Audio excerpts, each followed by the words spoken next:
तो सिडनी की तस्वीरें मैं आपको दिखा रहा था, जहां नए साल का जश्न मनना शुरू हो गया है। अब हमारा जो नया साल होगा भारतवासियों का, क्या वो भी इतना ही खूबसूरत, इतना ही रंगारंग, इतना ही आतिशी होगा? ये लगभग 1 घंटे बाद पता लगेगा। हमारे 50 दिन के कष्ट का कुछ रिटर्न गिफ्ट देंगे क्या प्रधानमंत्री मोदी? इसी पर हम चर्चा कर रहे हैं।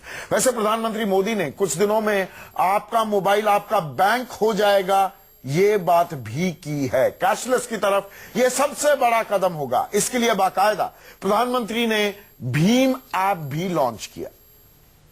आज जो ऐप और आने वाले दिनों में देखना कि सारा कारोबार जैसे हम पहले नोट या सिक्कों से करते थे, वो दिन दूर नहीं होगा जब इस सारा कारोबार इस भीम ऐप के द्वारा चलने वाला है। यानी एक प्रकार से बाबा साहब आंबेडकर का नाम सारी अर्थव्यवस्था के अंदर ये भीम ऐप के द्वारा सेंटर स्टेज में आने वाला है। इसे आप डाउनलोड करने के बाद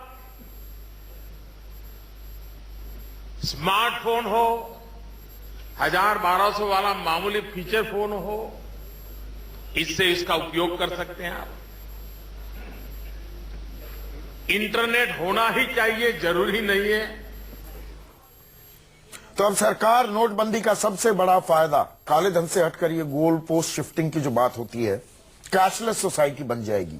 और वो बन जाए तो जाहिर सी बात है, भ्रष्टाचार पर अंकुश तो लगेगा ही। लेकिन किसानों को अब भी इतना नुकसान क्यों उठाना पड़ रहा है? किसान क्या उम्मीद लगाए बैठे हैं? क्योंकि टमाटर, अब्दुल की मैंने आपको तस्वीरें दिखाई थी कुछ दिनों पहले,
किसानों को क्या उम्मीद होगी विजय सरताना प्रधानमंत्री के संबोधन से? देखिए, निश्चित रूप से इस समय जो हमारी जो गांव की अर्थव्यवस्था है उस पर काफी प्रभाव पड़ा है, क्योंकि वहाँ सारा काम ज्यादातर कैश पे होता है। कोई भी किसान बैंकिंग सिस्टम या ई कार्ड या प्लास्टिक मनी का यूज नहीं करता है।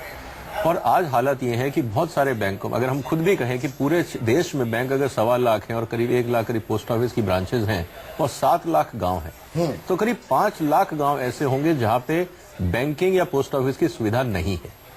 और 5 लाख गांव में हर गांव में किसान है किसी ना किसी रूप में। वो जो ट्रांजैक्शन नहीं कर पाया और उसका फायदा जो व्यापारियों ने उठाया, ये कह के कि पैसा नहीं है, डिमांड नहीं है, बाजार नहीं है, या तो आप माल वापस ले जाओ या आधे दाम पे बेच दो। सबसे ज्यादा नुकसान किसानों ने उठाया। निश्चित रूप से भारत सरकार को और प्रधानमंत्री को उनकी वेलफेयर के बारे में सोचना पड़ेगा कि क्या उनके लिए सुविधाएं दे रहे हैं ताकि किसानों का जो नुकसान हो वो कहीं ना कहीं भरपाई हो। सुधांशु मित्तल, इसको आप किस तरह से रिस्पॉन्ड करेंगे? किसानों को नुकसान हो रहा है, ये तो बात मानेंगे। फसलें बर्बाद हो रही हैं, टमाटर, प्याज, सब्जियां। जो तस्वीरें आपने भी देखी होंगी, आप लगातार न्यूज को ट्रैक करते हैं। संदीप जी, पहली तो बात मैं मुकेश जी का धन्यवाद दे दूं, उन्होंने मुझे पढ़ा लिखा तो माना। खुशू कि मेरा कुसुम में तलक नाम तो आया, खाली ही सही मेरी तरफ जाम तो आया। प्रश्न ये है कि इस सारे विषय को हम किस परिप्रेक्ष्य में देखना चाहते हैं। जब मैं बात कर रहा था समांतर अर्थव्यवस्था की, तो नकदी अर्थव्यवस्था और समांतर अर्थव्यवस्था तो अलग अलग चीजें होती हैं। ये जरा कृपया हम लोग समझ लें। नहीं, मुझे किसानों की बात बताइए। ये सुधांशु जी। अर्थव्यवस्था, मुझे काला किसानों धन की बात बताइए। नहीं, आप देखिए, नहीं, ये सारी चीज को मैंने कहा ना, मैं प्रधानमंत्री नहीं हूं, और प्रधानमंत्री क्या सोच रहे हैं उसके बारे में नहीं, किसानों की बात मैं इसलिए पूछ रहा हूं, मैं फिर शायद बताता हूं छोटा मुंह आपको। बड़ी बात हो जाती है। किसानों को परेशानियों का सामना करना पड़ रहा है, लेकिन वित्त मंत्री अरुण जेटली कहते हैं कि नहीं, रबी की बुआई में तो 6.5% की वृद्धि हो गई, तो किसानों को कोई दर्द नहीं है। ये दो अलग अलग तस्वीरें पेश हो रही हैं किसानों को लेकर। ऐसा है कि देखिए, अगर अरुण बुआई जेटली की जी वृद्धि तो और नीचे से प्राइस रियलाइजेशन सारी- दो अलग चीजें हैं। सुनिए, जी सर। मैं अपनी बात अगर रख लूं तो बहुत अच्छा हो जाएगा। हाँ, बताइए। प्रश्न सीधा है कि इस सारी व्यवस्था में जब परिवर्तन हुआ है तो लोगों को तकलीफ हुई है। इसमें अगर कोई ये कहे कि लोगों को तकलीफ नहीं हुई है तो वो झूठ बोल रहा होगा। ये तो प्रधानमंत्री खुद कहते हैं कि लोगों ने तकलीफ झेली है। लेकिन एक सड़ी गली अर्थव्यवस्था जिसके अंदर काला धन और समांतर अर्थव्यवस्था चल रही थी, उसको खत्म करना, इतना बड़ा एक प्रशासनिक कदम उठा के एक इतनी बड़ी उपलब्धि जो है, उसका मूल्य हम लोगों ने दिया है। उसमें हर समाज ने दिया है, ना केवल किसानों ने दिया है, व्यापारियों ने, सबने दिया है। क्योंकि जब भी आप कोई अर्थव्यवस्था में मूल चूक परिवर्तन करते हैं, उसको पारदर्शिता लाते हैं, तो कहीं ना कहीं तकलीफें होती हैं। आपका परिप्रेक्ष्य क्या होगा? आपका होगा भाई इसमें ये जो है लॉन्ग टर्म क्या है और शॉर्ट टर्म क्या है। यहाँ पे जब हम किसान की बात करते हैं तो हमें ये भी सोचना पड़ेगा कि जब बैंकों के पास ज्यादा पैसा आता है तो बैंकों की क्षमता लोगों को ज्यादा लोन देने की होती है, और उसका ज्यादा फायदा किसको मिलने वाला है? ये मत इसको भी समझाइए सोचना सुधांशु पड़ेगा। बाबू, ये मत जब समझाइए। ब्याज की दर बड़े कम होती है- कारोबारियों को 8-8 लाख करोड़ रुपए वो एनपीए बन जाते हैं, और किसानों को कुछ हजार करोड़ देने में बैंकों में क्या होता है और अर्थव्यवस्था क्या होती है, ये मत समझाइए। संदीप जी, ये तो जिन्होंने रुपए दिए थे, ये तो उनसे प्रश्न करिए ना।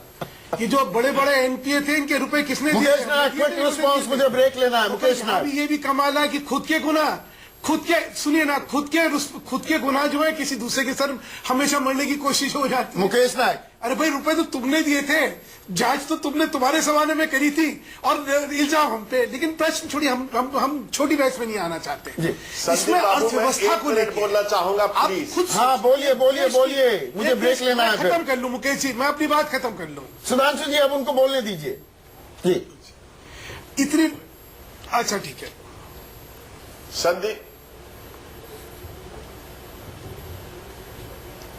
संदीप भाई, मैं ये कहना चाहता हूं, पिछले 42 दिन में 50 बार आंतरिक संरचना में परिवर्तन किया नोटबंदी की। पिछले 8 दिन में 10 बार परिवर्तन किया। जब देखा कि फैसला गलत हुआ तो डैमेज कंट्रोल करने की कोशिश की। जब डैमेज कंट्रोल नहीं हुआ तो कहा कि जो नोटबंदी के खिलाफ है वो देशद्रोही है, और जो नोटबंदी के पक्ष में है वो राष्ट्रभक्त है। ऐसी स्वयंभू राष्ट्रभक्ति का एक पर्दा डाल दिया। चुनाव के पहले प्रधानमंत्री कह रहे थे कि वो देश के सेवक है, लेकिन अब वो साफ साफ दिखाई दे रहा है कि वो देश के मालिक बन गए हैं। देश की जनता को नौकर समझने लगे हैं। देश की जनता अपना पैसा बैंक से नहीं निकाल सकती, अपनी मर्जी से पैसे खर्च नहीं कर सकती। वो कह रहे हैं किसानों की बात कर रहा था। अरे, देश के लोग जिस फॉर्मेट में चाहेंगे अपना पैसा खर्च करेंगे, वो चाहेंगे तो नगद खर्च करेंगे, वो चाहेंगे तो कार्ड से खर्च करेंगे। आप कौन होते हैं उनको रोकने वाले? मैं स्पेसिफिक किसानों की बात कर रहा था। किसानों की बात करेंगे, अधिनायकवाद है, युवाओं की भी बात करेंगे, और एक ऐसा गरीबों विचार की भी है। बात करेंगे, वंचित समाज की भी बात करेंगे। एक छोटा सा ब्रेक ले लेते हैं, ब्रेक के बाद भी चर्चा जारी रहेगी।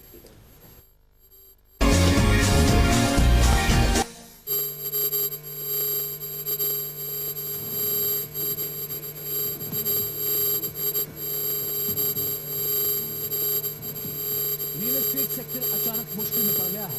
जो ब्लैक मनी उसके लिए पावर बैंक का काम कर रही थी, अचानक उसकी बैटरी डाउन हो गई।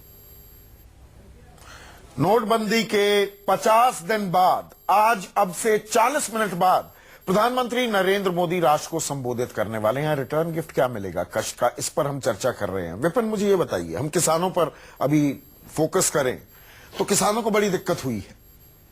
किसानों को क्या दे सकते हैं? क्या, जैसा कि वित्त मंत्री बता रहे हैं, डायरेक्ट टैक्सेस इनडायरेक्ट टैक्सेस में इजाफा हुआ है 23 और 19% का, तो कर्ज माफी एक रास्ता हो सकता है, एक सौगात मिल सकती है आज। देखिए, इससे पहले भी इस सरकार की जहां तक बात है, पिछली सरकार में कांग्रेस सरकार ने कभी कर्ज माफी की थी, तो इस सरकार ने हमेशा ये कहा कि कर्ज माफी की पॉलिसी ठीक नहीं है, ये पॉलिसी प्रोग्रेसिव नहीं, वो तो आधार के बारे में भी कहा, आज आधार सबसे लिंक हो रहा है।